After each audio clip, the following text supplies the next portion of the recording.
vast region of mountains and plains, timbered slopes and craggy snow peaks, desert wasteland and fertile valleys, flows the Columbia, gentle in places, wild and tempestuous in others.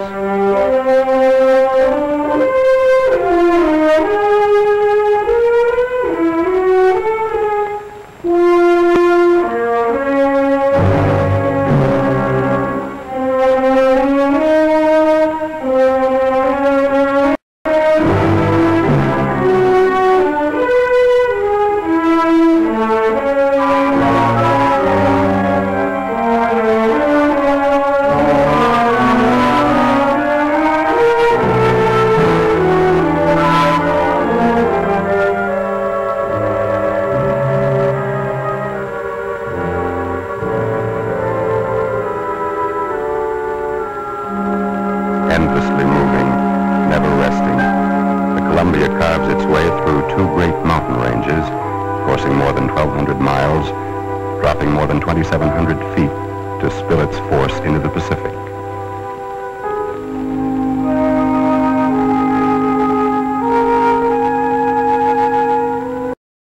Through the ages, the river has been the servant of man, carrying him and his goods upon its broad back, giving him food.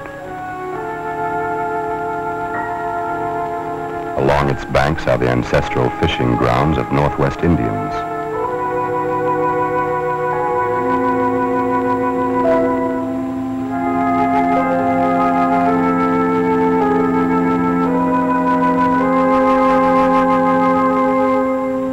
Only in recent times has man acquired the skill, the wisdom, the vision to make full use of the Columbia.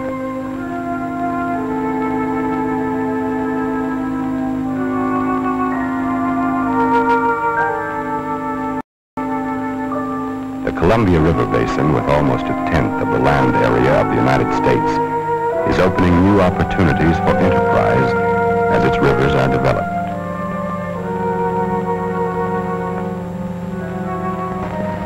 Locked within the mountains and valleys of this rich region lie untold sources of yet untapped wealth.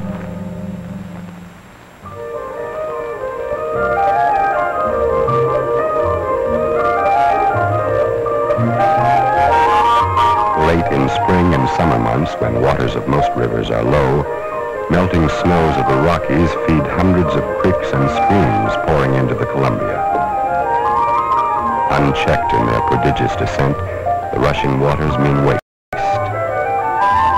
Waste of soil, wealth, innumerable hours of energy, lost forever.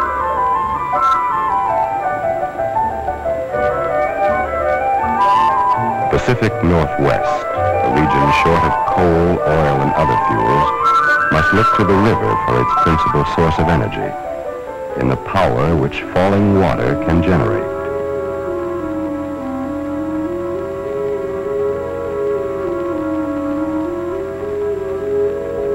First completed unit of the most powerful hydroelectric system ever conceived is Bonneville Dam, built and operated by the United States Army Corps of Engineers. Federal dams in the Columbia Basin provide irrigation, navigation, flood control, power. Bonneville was built for both navigation and power.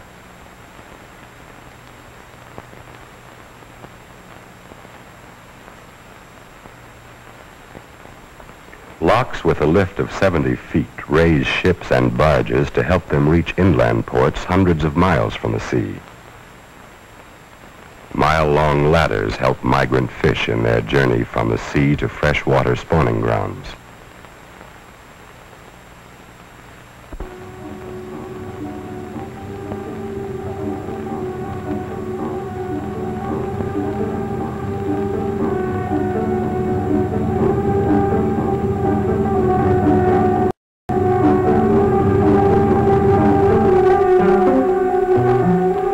Bonneville's 10 generators have the force of more than 700,000 horses, a capacity of 560,000 kilowatts.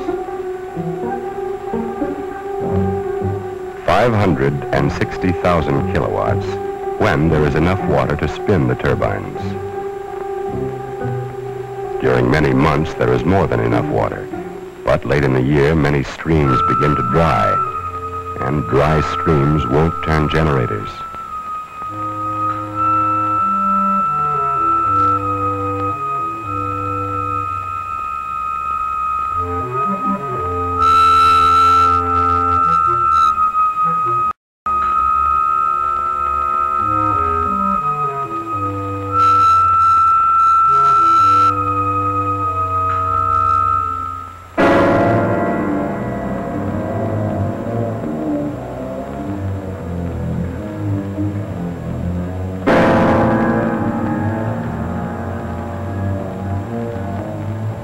Electric energy in large quantities cannot be stored, but water that turns the generators can be stored.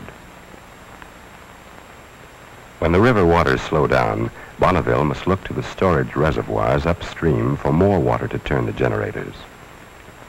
Grand Coulee in northeast Washington is a key dam in the Columbia River system.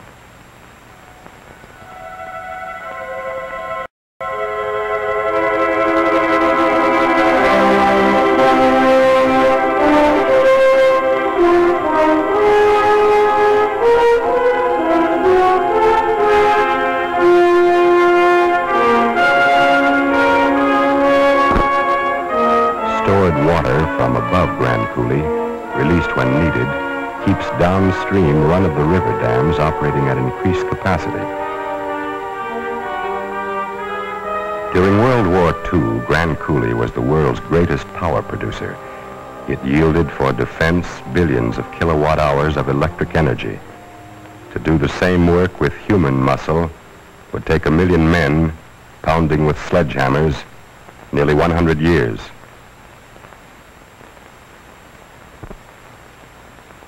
Built by the Bureau of Reclamation, Grand Coulee is an irrigation and power dam. Spring floodwaters are pumped above Roosevelt Lake into great canals. These waters will give new life to more than 1 million thirsty acres of rich but arid land.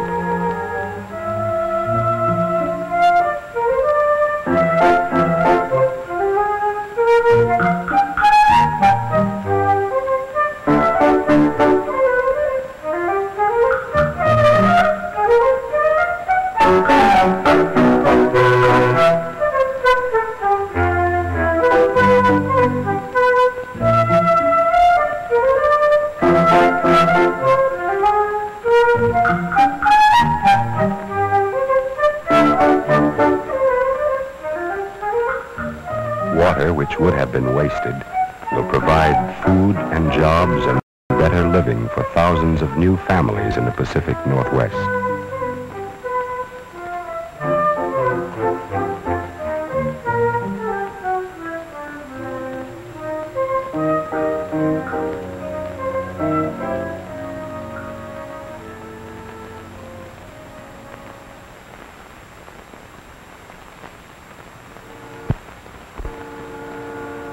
To help meet the region's increasing need for power, McNary Dam near Umatilla in Oregon is nearing completion. With its spillway, powerhouse, and earth abutments, McNary is nearly 1.5 miles wide. To complete projects like this on schedule and in the right order takes vision, cooperation, and a careful understanding of long-range planning.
Montana, on the south fork of the Flathead River, is Hungry Horse Dam.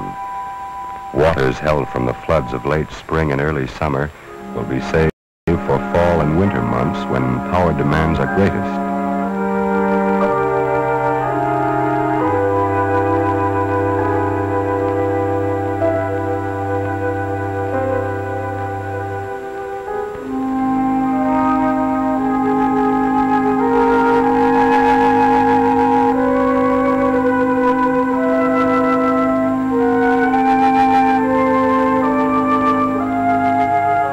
Northwest power needs of today are small compared to what they will be when our children come of age. It is for them the resources of the region are being developed.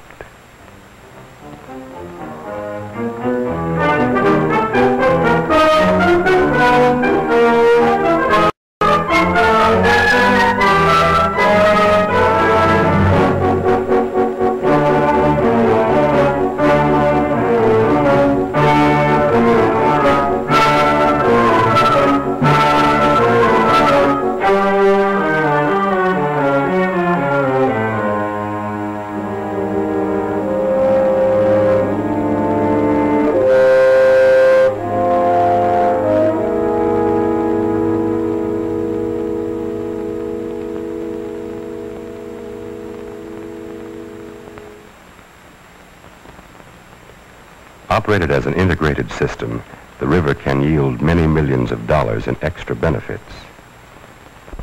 Take these dams on the Columbia River: Bonneville, the Dalles, McNary, Chief Joseph, Grand Coulee, then Albany Falls and Hungry Horse, which are mainly storage dams.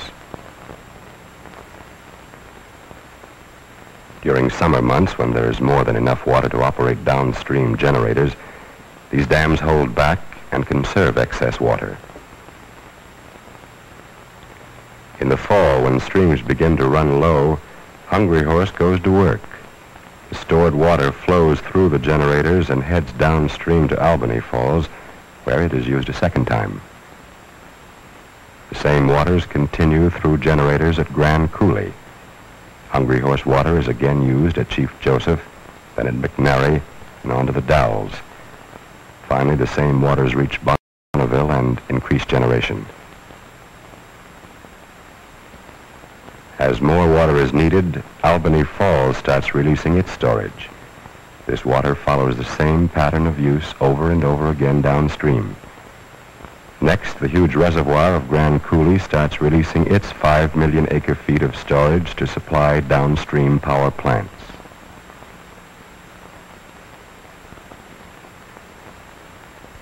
Operated separately, the dams in this system would give about 3 million kilowatts of prime power. Coordinated, this same system gains extra prime power equal to 2.5 dams like Bonneville. In winter months, Hungry Horse can serve Montana loads and also release part of its energy to flow west into the main Columbia River system.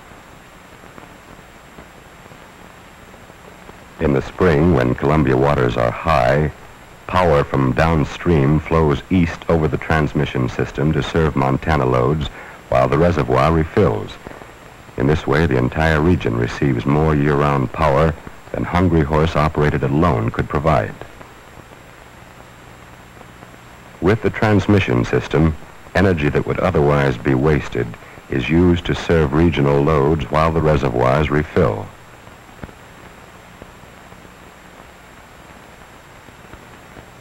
Around the year cycle, the transmission network permits complete integration of power projects and full coordination of water resources. Controlling the huge network is like conducting a great symphony orchestra in which precision, timing, and harmony are essential to great performance. The power symphony is directed from a central control panel where the delicate balance between power resources and power requirements is maintained. Complete reliability of service depends upon split-second communication of intelligence from all parts of the system. And check open the line disconnect. Check open the line disconnect. And that's right. There was no Check open 2185 disconnect. Check open 2185 disconnect. And close the ground switch 2180.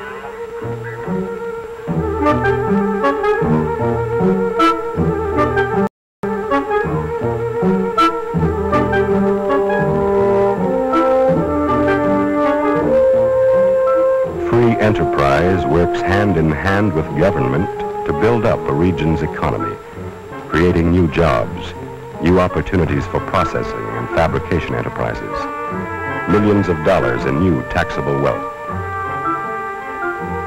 New basic industries, electrochemical industries, aluminum reduction and fabrication, abrasives and carbons, lumber and wood products, pulp and paper manufacture.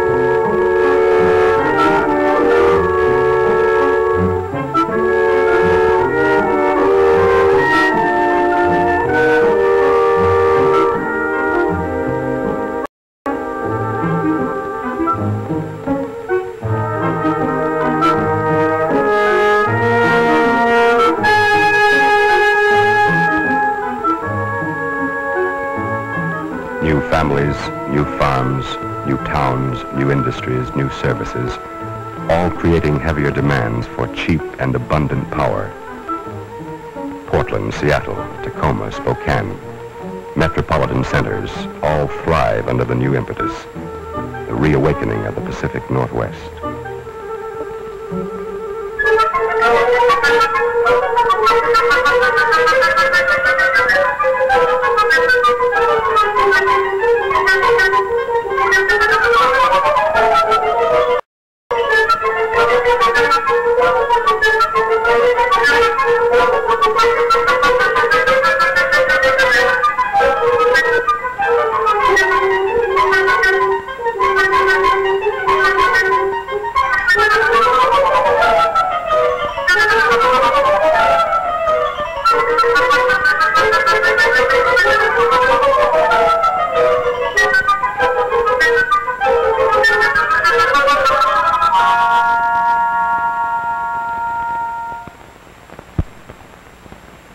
Sites like this in America's deepest canyon can hold millions of acres of water for all purposes, including power, reclamation, and navigation. These dams will cut the crests of disastrous floods. Carefully harnessed, the river can serve all of these purposes without serious conflict. Building the most economical combination of reservoirs and tying them into the region's power system will save untold millions of dollars of the nation's wealth. The waters of the region must be made to serve the region as a whole. The total benefits an integrated system can produce are far greater than could ever be yielded by the same number of plants operated independent of one another. System integration demands a balanced water supply for irrigation, navigation, and flood control. A balanced supply of power at the place and time it is needed anywhere in the region, any time in the year. Our national population is growing. It will reach 190 million within 25 years. To fulfill the promise of the American way, a constantly rising standard of living for all, the wise development of our key resource, water, is essential. To use the greatest advantages of the river, each project must be considered in its relation to all of the others. Coordinated operation will provide an effective tool for the development of the region's wealth and the strength of our nation. The great objective behind the program is the strengthening of our way of life on a more enduring basis. The value of a civilization is to be measured not only in terms of the number of rocket planes or atom bombs it can produce, but in what that civilization offers in the way of ample and abundant living.